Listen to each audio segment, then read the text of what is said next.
The quiet was the first thing people noticed. It was a silence so profound, so rare, that it felt almost unnatural.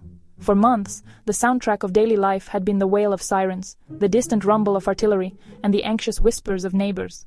But now, for the first time in what felt like forever, there was only the gentle crunch of snow underfoot, and the soft hum of a city daring to breathe again. For a few days, Ukraine's cities enjoyed a rare silence.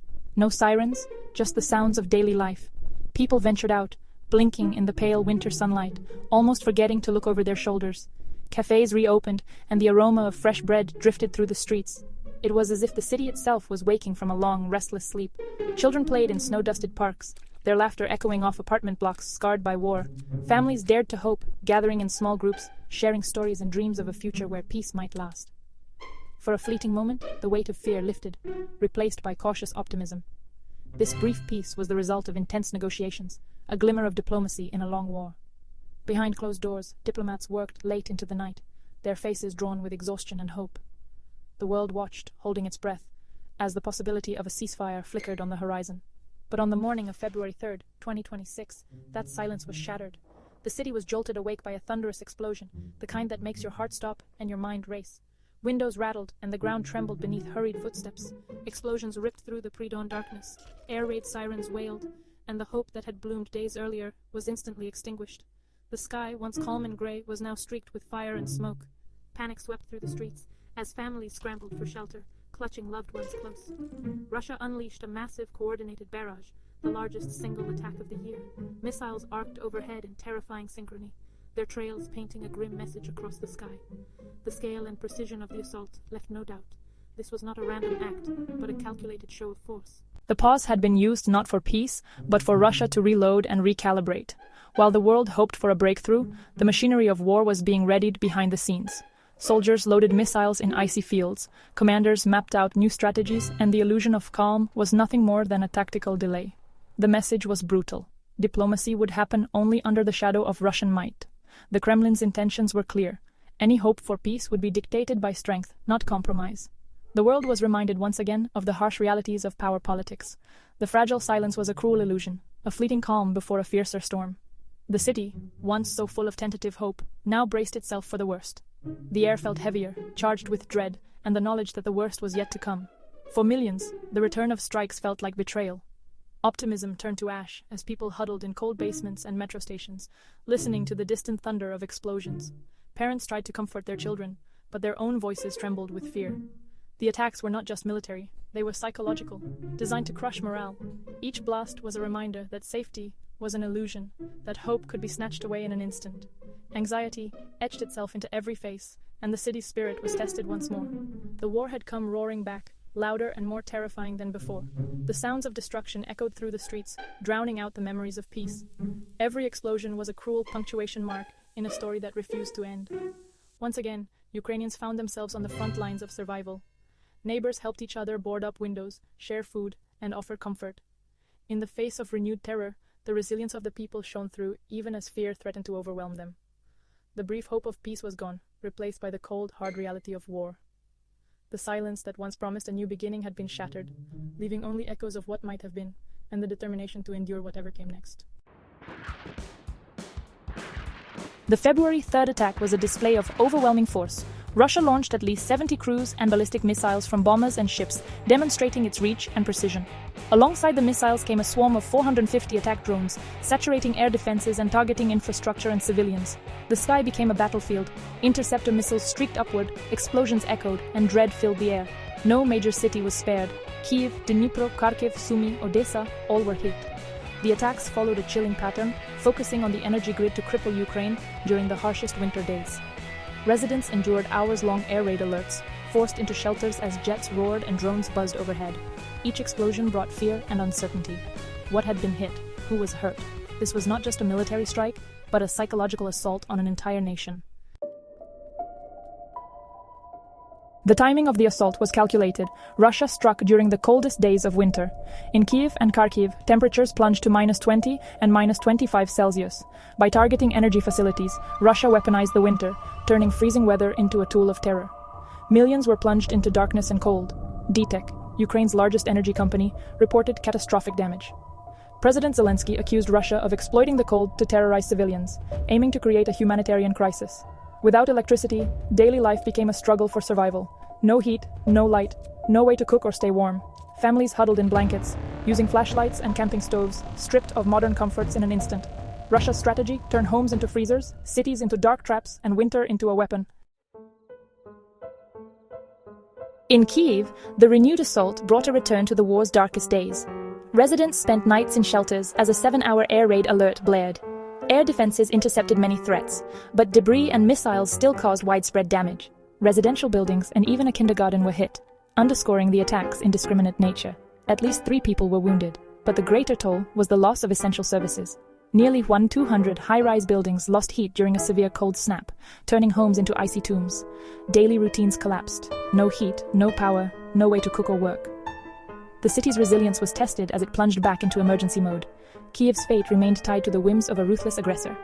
The capital, vibrant and strong, was once again a city under siege. Kharkiv, a city just 30 kilometers from the Russian border, became a front line in a new kind of war, one waged not just with soldiers and tanks, but with relentless attacks on the very infrastructure that sustains life. In the dead of winter, Kharkiv faced devastating strikes on its energy grid, leaving entire neighborhoods in darkness and cold. Hundreds of thousands of residents suddenly found themselves without heat or electricity, as temperatures outside plunged to a bone-chilling -25°C. Families huddled together in frigid apartments, their breath visible in the air, desperately trying to stay warm with whatever blankets and clothing they could find. Emergency shelters, known as invincibility points, offered some relief, providing warmth, hot drinks, and a brief respite from the cold. But the scale of the crisis was overwhelming, and for many, these shelters were a last resort rather than a solution.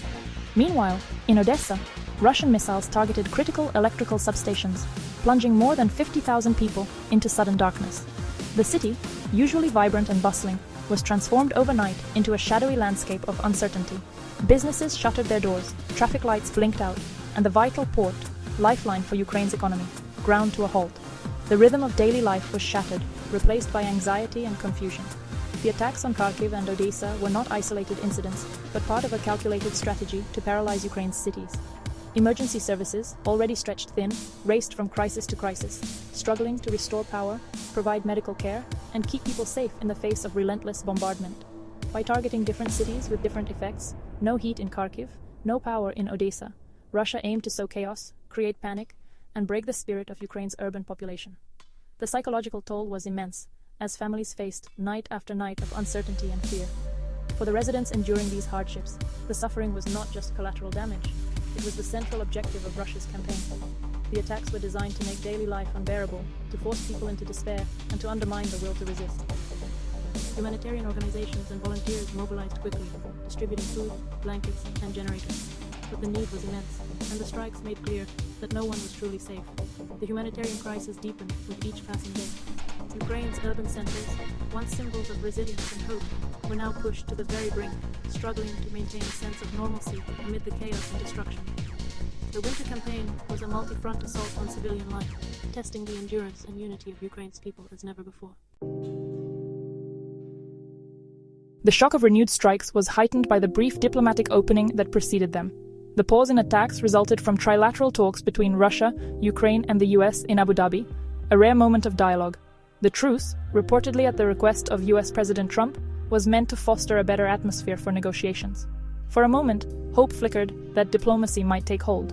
The talks were ambitious, aiming to de-escalate the conflict and address security concerns. But as soon as the deadline passed, Russia unleashed a storm of violence greater than before. Observers questioned whether the pause was a genuine step toward peace or a tactical maneuver to regroup. Russia honored the letter of the agreement, but only briefly and narrowly. The result, a deepening crisis and shattered trust in the diplomatic process. While Kyiv's skies were quiet, the war raged elsewhere.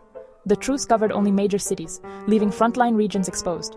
On the last day of the pause, a Russian missile struck a bus carrying coal miners, civilians essential to Ukraine's survival. 12 workers were killed in a brutal, senseless attack. The message was clear: no Ukrainian was safe, even during a supposed ceasefire. Russia exploited the agreement's loopholes, continuing its campaign of terror. The incident cast a shadow over the talks, exposing the truce's fundamental flaw: a two-tiered system of safety.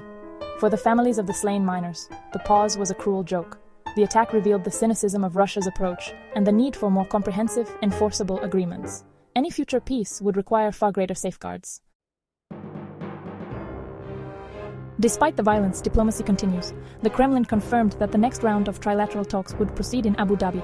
The world watches, bewildered yet hopeful, as Ukraine's delegation arrives under the shadow of fresh attacks. They demand a comprehensive, nationwide ceasefire. The US faces the challenge of mediating between deeply mistrustful parties, its credibility on the line. The outcome of these talks will shape the future of the conflict. Will Russia use diplomacy for de-escalation or as cover for further aggression? The stakes could not be higher, for Ukraine and for the world. Amid renewed onslaught, Ukraine's greatest weapon is its people's resilience. Every day, ordinary citizens wake up to shattered windows and broken streets, yet they refuse to surrender to despair. Instead, they find strength in each other, drawing hope from the simple act of surviving together. Attacks meant to sow terror are met with defiance. Neighbors help each other, volunteers distribute food, and emergency crews restore services. In the face of destruction, communities organize, pooling resources and skills to rebuild what has been lost, even if only for a day. In Kharkiv, invincibility points become centers of community and hope. These shelters, once just buildings, now pulse with life. Children play, elders share wisdom, and families find a moment's peace amid chaos. Strangers share warmth, stories, and encouragement, refusing to let the social fabric unravel. Bonds are forged in adversity, as people discover new friendships and support networks that will last long after the conflict ends. The coming weeks will be hard. Energy grids are damaged, winter is relentless, and the threat of more attacks looms. Each day brings new challenges, power outages, freezing temperatures, and the constant fear of air raids. Yet Ukrainians endure, fighting for their right to exist and for a future free from war. Their determination is visible in every gesture, every flag waved, and every act of kindness shared among neighbors. The diplomatic path is uncertain, the military situation volatile. Leaders debate and armies maneuver, but for those on the ground, survival is a daily act of courage. But the spirit of the people remains unbroken. Hope flickers in their eyes, and determination is etched into every face, no matter how battered by war. They face darkness with candles, cold with shared blankets, and terror with unwavering resolve. In the quiet moments, their courage shines brightest, reminding the world that humanity endures, even in the harshest conditions. In this chilling conflict, the quiet resilience of ordinary Ukrainians is the most inspiring story of all. Their unwavering hope, compassion, and unity light a path forward, even as the world around them is shrouded in uncertainty.